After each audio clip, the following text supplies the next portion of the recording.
Buenos días, hermanos. Bueno, por gracia de Dios tengo la dicha de predicar el día de hoy, pero antes de cualquier escritura vamos a pedirle a Dios conocimiento, gracia y verdad. Entonces, oren con nosotros, hermanos. Bendito Padre, Señor, muchísimas gracias por tenernos aquí presentes, Señor. De verdad, no merecemos estar aquí escuchando tu palabra. No merecemos los favores que tú nos haces, Señor. Pero muchas gracias por compadecerte de nosotros, Señor mío. De verdad, muchas gracias por mostrarnos ese amor infinito en tu palabra, en tus tiempos con Dios, en los estudios bíblicos, Señor. De verdad, inspíranos, Señor, para que hoy, Señor, salgamos retados y animados bajo tu palabra, Señor. Por favor, actúe en mí, para que yo no hable por mi cuenta, sino tú, Señor mío. Te agradezco, Señor, en el nombre de Jesús. Amén. Amén. Vamos, hermanos. Bueno, y ahora, primeramente quería comenzar con una idea. Como sabemos, pues Jesús predicaba poderosamente, pero predicaba siempre de lo que le faltaba a las personas. Cuando predicaba de prioridad para buscar primeramente a Dios, lo predicaba porque las personas no estaban dando prioridad a Dios. Cuando predicaba de amor hacia el prójimo y hacia los hermanos, lo predicaba a personas que no estaban teniendo amor por ellos. Y esta idea me hizo pensar que, wow, yo quiero predicar sobre un tema que a mí me falta, que yo por mucho tiempo no tuve, y es la gracia. Entonces, el título de nuestra prédica es Vivir bajo la gracia. ¿Amén? Vamos con el primer punto, que es nuestro estándar de gracia. Entonces, para ellos, hermanos, quiero que me acompañe en una primera escritura que está en Juan, capítulo 8. Disculpen, primero, Juan, capítulo 1, versículo número 14. Contigo, César. Vamos. Vamos a buscar 10 segundos para que todos lleguen. Juan capítulo 1, versículo 14. Gracias, Señor. Vamos, César. Entonces vamos a ver, wow, el propósito y el estándar de la gracia. Vamos a ello. Vamos a Juan capítulo 1, versículo 14. Dice así: y el Verbo se hizo hombre y habitó entre nosotros. Y hemos contemplado su gloria, la gloria que corresponde al Hijo unigénito del Padre, lleno de gracia y de verdad. Entonces, Jesús vino lleno de dos cosas: de gracia y de verdad. ¿Y dónde encontramos la verdad? Pues en las Escrituras, amén. Pero también vamos a encontrar en la vida de Jesús gracia. Es por ello que es tan importante conocer la vida de Jesús. Pero no acaba ahí el contexto de Juan. Dice así, versículo 15 al 17. Juan dio testimonio de él y a voz en cuello proclamó: este es aquel de quien yo decía, el que viene después de mí es superior a mí, porque existe antes que yo. De su plenitud todos hemos recibido gracia sobre gracia. Pues la ley fue dada por medio de Moisés, mientras que la gracia y la verdad nos ha llegado por medio de Jesucristo. Amén. Entonces, vemos, hermanos, que la ley siempre ha existido en el Antiguo Testamento. Vemos que ha habido preceptos, mandamientos para poder conocer a Dios, y no solamente eso, agradar a Dios. Pero con la vida de Jesús, nosotros también hemos conocido la gracia. ¿Amén? Entonces, Jesús vino no solamente a seguir y a cumplir las leyes de Dios, sino también a mostrarnos la gracia que tanto abunda en Dios y que queremos y debemos imitar. Entonces, vamos a ir a una escritura en donde Jesús da ejemplo de la verdad y la gracia, y que pueden trabajar en conjunto. Vamos a una escritura que está en Juan capítulo 8. ¿Amén? No, bro. Ahora sí vamos a Juan capítulo 8. ¿Amén? Vamos a Juan capítulo 8, versículo del 1 al 11. Mismo libro, solamente capítulo 8. ¿Amén? Vamos a ver qué pasa aquí. Me encanta las veces que Jesús tiene una gran revelación, un gran evento. Dice así: pero Jesús se fue al monte de los olivos. Al amanecer se presentó de nuevo en el templo. Toda la gente se le acercó y él se sentó a enseñarles. ¿Y qué enseñaba? Lo que abundaba en él, que era gracia y verdad. Amén. Los maestros de la ley y los fariseos llevaron a una mujer sorprendida en adulterio, y poniéndola en medio del grupo les dijeron a Jesús: Maestro, a esa mujer se le ha sorprendido en el acto mismo del adulterio. En la ley Moisés nos ordenó apedrear a tales mujeres. ¿Tú qué dices? Con esta pregunta le estaban tendiendo una trampa para tener de qué acusarlo. Pero Jesús se inclinó y con el dedo comenzó a escribir en el suelo. Y como ellos lo acusaban a preguntas, Jesús se incorporó y les dijo: aquel de ustedes que esté libre de pecado, que tire la primera piedra. Vemos aquí, hermanos, que Jesús, ¿qué enseñaba? Gracia y verdad. Y viendo el actuar de los fariseos, ver, wow, ok, entonces Jesús nos ha enseñado que, ok, sabemos la verdad, pero también nos pide tener gracia. A ver, metemos en una ocasión a Jesús en un evento en donde vamos a ver cómo muestra gracia para una cosa que es imperdonable para Dios. Amén. Ellos estaban mostrando y querían hacer que Jesús pise el palito. Pero Jesús, el que es más sabio que todos nosotros, pues se dio primeramente el tiempo de, ok, antes de decir cualquier palabra, voy a sentarme y escribir en el suelo. Nos dio el tiempo para poder meditar, no solamente él, sino también a las personas, para ver en qué situación estaban. Vemos que la mujer estaba en una situación donde estaba con muchas personas, y no me imagino la vergüenza que habrá sentido la mujer ante tal deshonor. Pero Jesús veía no el pecado, sino a la pecadora. Y nos llamaba a tener gracia por ello. ¿Y por qué vamos a este tema, hermanos? Porque luego de esto, Jesús se levanta y dice, ¿saben qué? Que tire la primera piedra aquel de ustedes que esté libre de pecado, que tire la primera piedra. Y vemos que, wow, esas palabras de Jesús fueron como, ¿qué? Vamos a ver quién es pecador y quién no es pecador, ¿ven? Vamos a seguir leyendo, y dice así. E inclinándose de nuevo, siguió escribiendo en el suelo. Entonces ya no le daba tiempo a las personas que puedan pensar, ok, ¿de verdad soy un pecador? ¿Soy un merecedor a tirar la primera piedra? Al oír eso se fueron retirando uno tras otro, comenzando por los más viejos, hasta dejar a Jesús solo con la mujer que aún seguía allí. Entonces él se incorporó y le preguntó, mujer, ¿dónde están? ¿Ya nadie te condena? Nadie, Señor. Tampoco yo te condeno. Anda, vete y no vuelvas a pecar.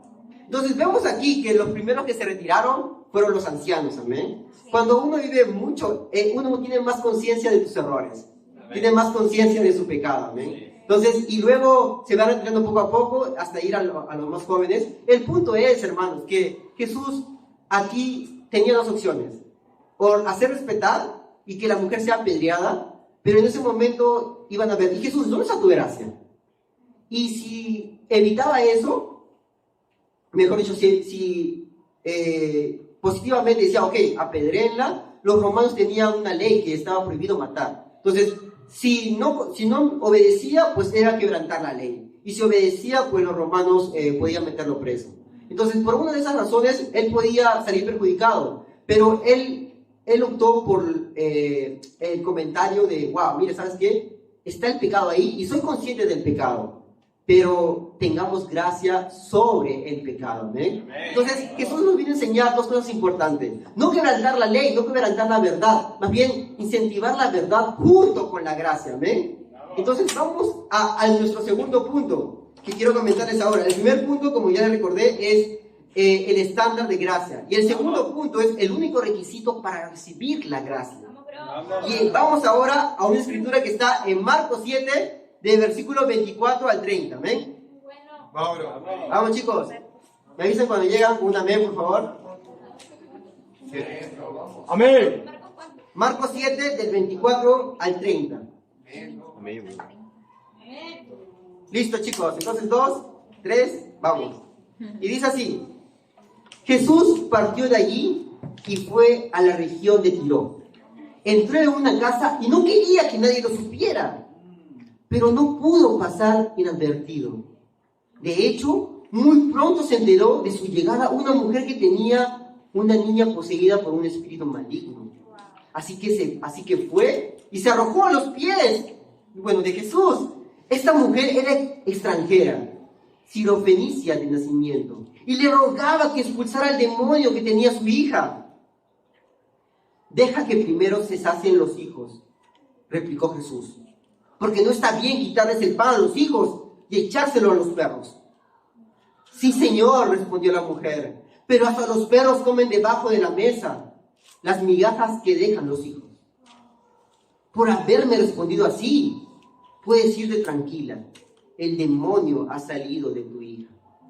Cuando ella llegó a su casa, encontró a la niña acostada en la cama, el demonio ya había salido de ella. Wow, vemos aquí un evento increíble, hermanos, que Jesús tenía primeramente las cosas claras, que Dios lo había mandado por un propósito. ¿Y cuál era ese? Salvar a su pueblo. La persona que le pida ayuda en esta escritura no es del pueblo judío, no era judía. Por eso es que Jesús le dijo, miren, primero tengo que enfocarme en los judíos, luego me enfocaré en las demás personas. Y vemos aquí que Jesús no fue un hombre sentimental. No le dolió decirle a la mujer, ¿sabes qué? Primero ellos y luego tú. Jesús entendía muy bien el propósito por el cual Dios lo mandó a la tierra y por ello llegó a cumplir su misión. Por otro lado, el peligro de ser sentimental o de actuar con sentimientos o con sentimentalismo es poner tus emociones por encima de los mandatos de Dios, por encima de su palabra. Entonces, pero vemos aquí que no acabó acá con la señora, o mejor dicho, con la mujer sirofenicia yéndose triste porque su hija no recibió el milagro, sino todo lo contrario. Jesús mostró gracia a esta mujer, no porque se lo pidió, sino por cómo se lo pidió. Hay un gran principio en este pasaje, hermanos. Obtienes gracia cuando actúas como actuó con esa mujer. Esta mujer actuó con humildad.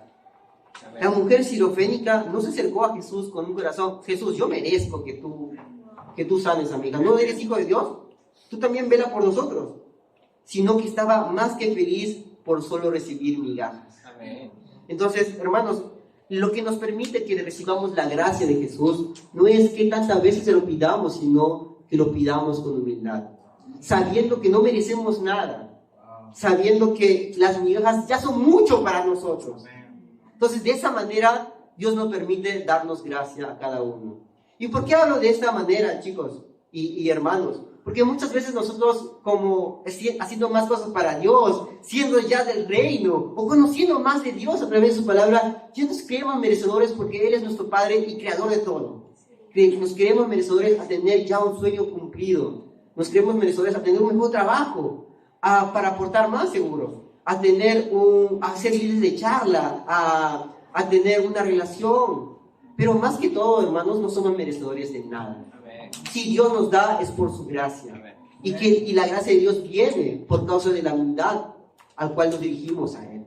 Entonces, el primer principio que les quiero enseñar es que solamente el requisito único para que Dios nos dé su gracia es tener un corazón humilde, así como la mujer sirofenicia. Ahora vamos a... ¿Y por qué hablo de eso? Porque vamos a convalidar este principio con una gran escritura que está en Santiago capítulo 4, versículo 6, por favor. Santiago está en el Nuevo Testamento. Vamos. Amén, amén. Avisa cuando llega. Amén, ya. Ya la broma. Santiago capítulo 4, versículo 6. Y vamos a ello, vamos a convalidar este principio. Dice así: pero Él nos da mayor ayuda con su gracia. Por eso dice la Escritura: Dios se opone a los orgullosos, pero da gracia a los humildes. Entonces, de esta manera, Dios ya nos dio algo increíble, que es nuestra salvación. Pero fue por causa que nosotros nos rindimos a las Escrituras. Fuimos humildes a ellas. Y por ello recibimos la gracia de ser salvos. Nuevamente, cada día necesitamos esa humildad para que Dios nos siga dando esa gracia y poder fortalecernos día a día bajo su camino. Amén. Y con ello quiero ir al segundo principio, hablando sobre la gracia. Es el tercer punto que voy a dar. Es el tema de el único requisito, no para recibir ya, sino para dar gracia. Vamos a Gálatas capítulo 6, del 1 al 2, por favor. Vamos, chicos, vamos. Vamos, bro, contigo. ¿Listo? Gálatas capítulo 6, versículo 1 y 2. Vamos, bro, contigo. Vamos, dice así. Dice: hermanos, si alguien es sorprendido en pecado, ustedes que son espirituales, ¿deben restaurarlo con actitud orgullosa? No, con actitud humilde.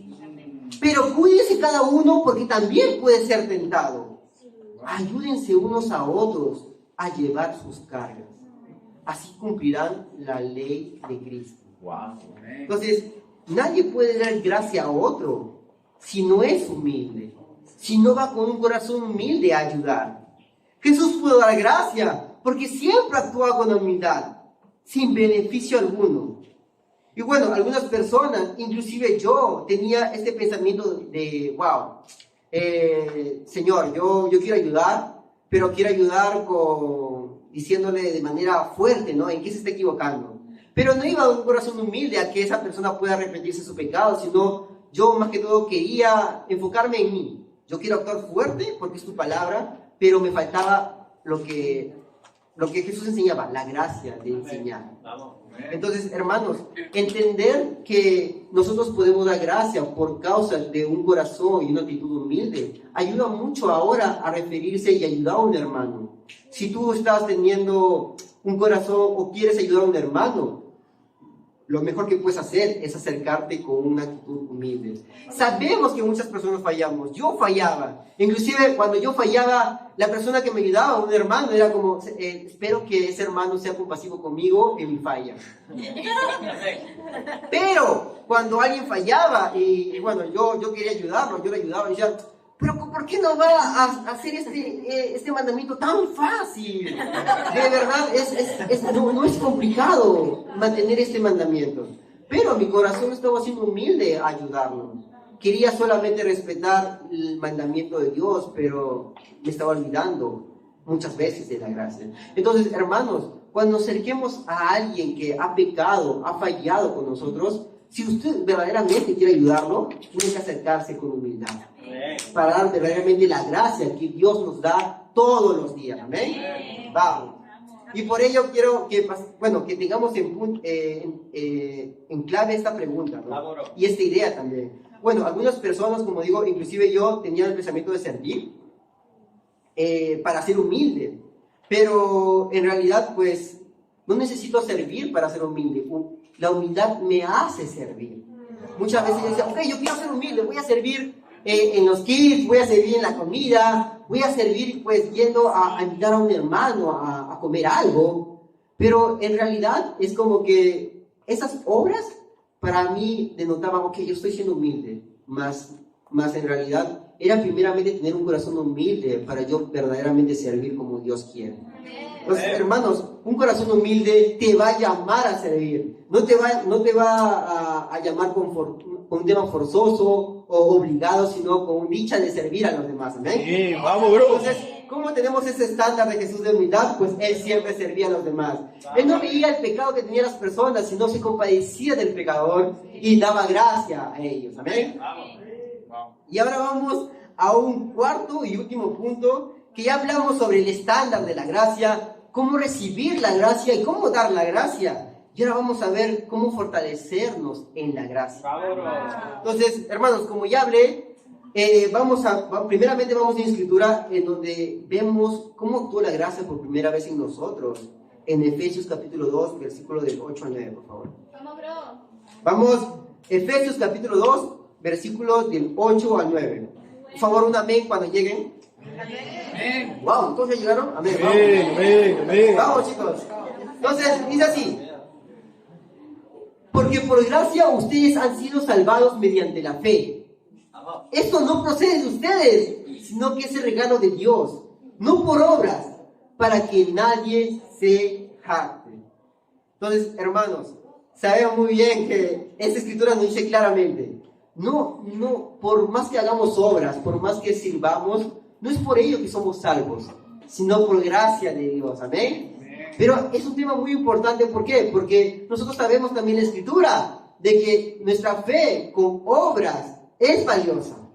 La fe sin obras no vale nada. Pero ¿se han preguntado qué nos motiva a tener esas obras? Vamos a ver una Escritura que nos motiva a tener esas obras para que nuestra fe sea valiosa. ¿Amén? Vamos a una Escritura que está en 1 Corintios capítulo 15 del 9 al 10. Amén. 1 Corintios está después de Romanos. Amén. Vamos chicos. ¿Después de qué me? Vamos. 1 Corintios capítulo 15 del 9 al 10. Contigo. Entonces nosotros tenemos una clara referencia que uno de los que más hizo y un apóstol fue Pablo, ¿verdad? Pablo hizo fundó muchas iglesias, viajó por muchos lugares, pero vamos a ver qué motivó a Pablo a hacer estas obras, ¿ok? Dice así, versículo de 9 al 10. Admito que yo soy el más insignificante de los apóstoles, que ni siquiera merezco ser llamado apóstol, porque perseguí a la iglesia de Dios, pero por la gracia de Dios soy lo que soy, y la gracia que Él me concedió no fue infructuosa. Al contrario, he trabajado con más tesón que todos ellos, aunque no yo, sino la gracia de Dios que está conmigo. Muchas veces yo he querido, imitar a un líder para decir, yo quiero ser tan fructífero como ese líder, yo quiero ser tan inspirado como ese líder, yo quiero ser tan alegre como esa persona. Pero entender que Pablo y los demás apóstoles tuvieron esta alegría y estas obras, no porque confiaron en sus fuerzas, ni imitaron a personas, sino porque comprendieron la gracia de Dios. Amén. Y eso es fortalecernos en la gracia de Dios. Si uno quiere permanecer en este camino, al principio somos bautizados porque tenemos la gracia y Dios nos permite ser salvos por esa gracia. Pero eso no acaba ahí. Tenemos muchos días para practicar ser discípulos, para pasar por pruebas, para meditar en esas pruebas. Y por ello, aquí Pablo nos está diciendo que nos enfoquemos durante nuestro camino también en la gracia. Eso no solamente nos va a llevar a hacer obras, sino a permanecer y a estar fiel con Dios y a seguir y a morir al final y estar siempre con Él. Y al final, obtener esta corona que tanto apreciamos, que es la corona de la vida eterna. ¿Ven? Entonces, la clave para permanecer en este camino es comprender siempre la gracia, hermano. Entonces, si nosotros necesitamos la gracia para permanecer siempre en este camino, y sabemos que la gracia es por causa de tener un corazón humilde, nuestro principal enfoque es siempre orar por tener un corazón humilde. Amén. ¿Y cómo es eso en la práctica? Pues en la práctica no solamente es un corazón humilde, pues leer las Escrituras, sino rendirse a las Escrituras. Todas las Escrituras nos retan. Es por ello que necesitamos un corazón humilde para cambiar nuestro comportamiento y creerle a Dios que eso va a ser bueno para nuestras vidas. También comprendemos de humildad cuando nos acercamos a un hermano y a pesar que ha fallado con las personas, con Dios o con nosotros nos acercamos con un corazón humilde. Amén. Entonces, esas actitudes, la humildad va a hacer que nuestra vida esté llena de gracia para al final terminar un día estar con Dios. Amén. Y por ello, hermanos, quería dar este enfoque y dar este reto a ustedes mismos. A que si ustedes están, ven que se han separado de un hermano, ven que necesitan tiempo con un hermano porque no tienen mucha comunicación con él, muestren gracia. Amén. ¿Cómo? Acercándose con un corazón humilde a él. Y esa humildad va a hacer que ustedes sirvan a esa persona. Muchas veces, y en verdad, yo me pongo en primera lista. Muchas veces, esto es fácil de obedecer. Esto no requiere de mucho esfuerzo para comprender, pero en realidad, hermanos, lo que nos pide Dios es humildad para dar gracia, como Él siempre daba gracia. Entonces, acérquense a un hermano, acérquense a una persona que verdaderamente quieren dar esta gracia, como Dios les da gracia a cada uno. Y si verdaderamente comprendemos la gracia, nosotros vamos a estar gozosos de dar gracia cada día. Y para Dios sea la gloria. ¿Ven?